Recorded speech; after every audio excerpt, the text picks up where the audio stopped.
August 23, 2001, around 11 p.m. Everything was normal at Toronto's Pearson International Airport, just like any other day. It was summer, and families, couples and students were boarding their respective flights from different gates. Among these was a gate for Air Transat, a Canadian airline, where flight TSC 236 was waiting. A regular overnight flight from Toronto to Portugal, carrying 293 passengers and 13 crew members, a total of 306 people on board. Most of the passengers were of Portuguese origin, heading to Portugal for their summer vacation. On August 24th, at 12:52 a.m., the flight takes off from Toronto. It had to cross the entire Atlantic Ocean to reach Lisbon, the capital of Portugal. A few minutes after takeoff, the plane climbs to 39,000 feet and continues on its journey. Passengers had dinner, some watched movies, children fell asleep, and gradually the cabin lights dimmed. Like any completely normal transatlantic flight, the plane was quietly passing over the dark Atlantic Ocean. On the surface, everything seemed normal, but at that very moment, something was happening in the cockpit that would make this flight one of the most dangerous in aviation history.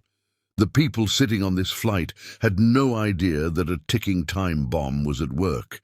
Somewhere over the ocean, the plane's fuel was about to run out completely, and both of its engines were about to shut down. On top of that, command of this flight was in the hands of a pilot who had spent years in prison on drug smuggling charges. But nobody knew about this secret of his.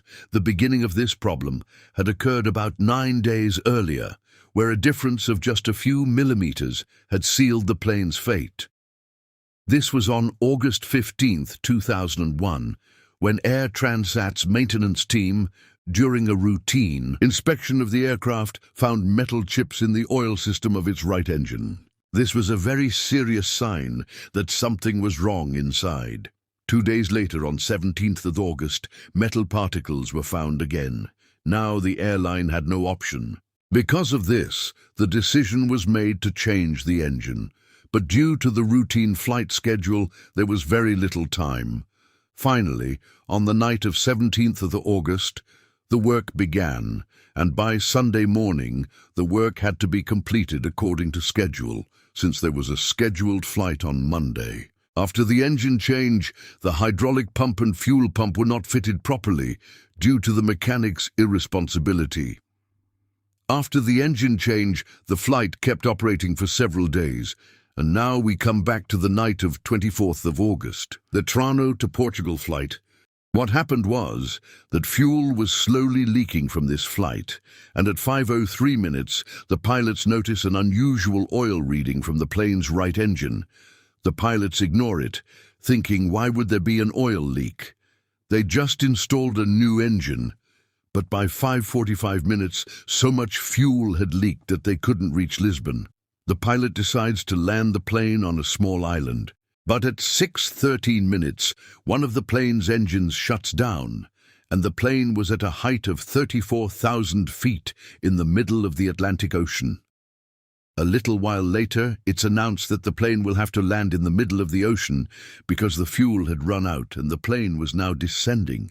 But finally, it manages to reach the nearby island and land, even though by that point both engines were shut down. This became a record in history, and the pilot was made a hero because he saved the lives of 306 people through good decision-making. Thanks for watching, like and subscribe.